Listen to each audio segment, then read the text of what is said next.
Well being presents اسباق تاریخ lessons from history by doctor Abdul المغیث۔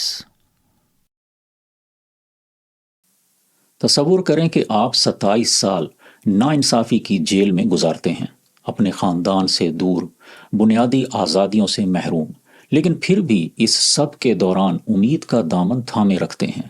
انصاف کی امید، آزادی کی امید، اپنے لوگوں کی امید۔ یہ کہانی ہے نیلسن منڈیلا کی، ایک ایسے شخص کی جس کی ظلم اور ناانصافی کے سامنے جرأت آج بھی دنیا کو متاثر کرتی ہے۔ نیلسن منڈیلا کو انصاف اور انسانی حقوق کے لیے آواز بلند کرنے اور نسل پرستی کے خلاف لڑنے پر جنوبی افریقہ میں لاکھوں لوگوں پر ظلم ڈھانے والی حکومت نے اپنے لیے خطرہ سمجھا۔ ظالم حکمرانوں کے لیے نیلسن منڈیلا کی آواز کو خاموش کرانا ضروری تھا۔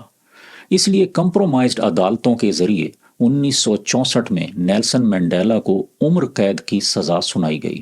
تقریباً 3 دہائیوں تک منڈیلا نے جیل میں سخت ترین حالات برداشت کیے، جسمانی مشقت، تنہائی اور اپنے پیاروں سے علیحدگی۔ ان کی قید کے دوران اگرچہ دنیا بدل رہی تھی، لیکن منڈیلا کے اندر کی استقامت میں کوئی تبدیلی نہیں آئی۔ ناانصافی کے باوجود انہوں نے غصے یا نفرت کو اپنے دل پر حاوی ہونے نہیں دیا۔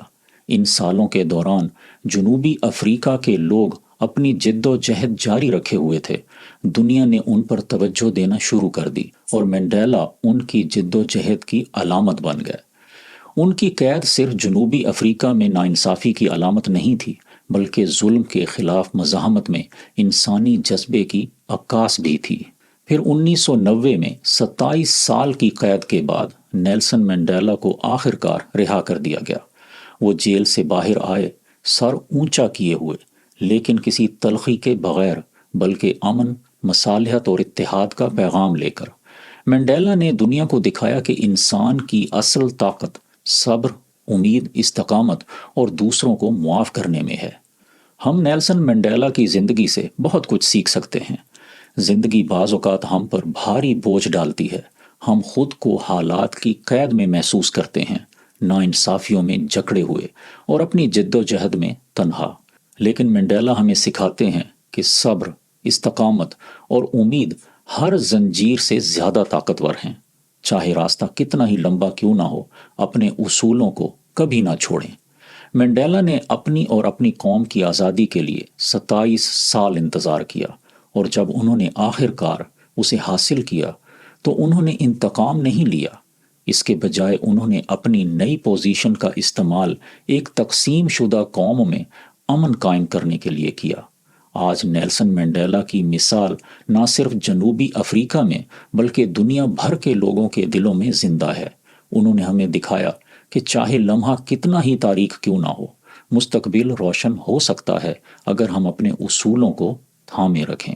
لہٰذا جب زندگی کا سفر مشکل لگے، جب آپ کو لگے کہ آپ لامتناہی چیلنجز کا سامنا کر رہے ہیں، تو منڈیلا کے سفر کو یاد رکھیں، اور یاد رکھیں کہ صبر و استقامت آپ کو اندھیروں کے سب سے گہرے وقتوں سے بھی نکال سکتے ہیں۔ اپنے مقصد پر قائم رہیں اور چلتے رہیں۔ اپنی جسمانی، روحانی، سماجی اور مجموعی ویل بینگ کے لیے اس چینل پر آتے رہیں۔ مجھے اپنی دعا میں یاد رکھیں۔ السلام علیکم۔ Welcome to well being with doctor Abdul Mughees, آپ کی جسمانی، روحانی اور سماجی صحت کا چینل۔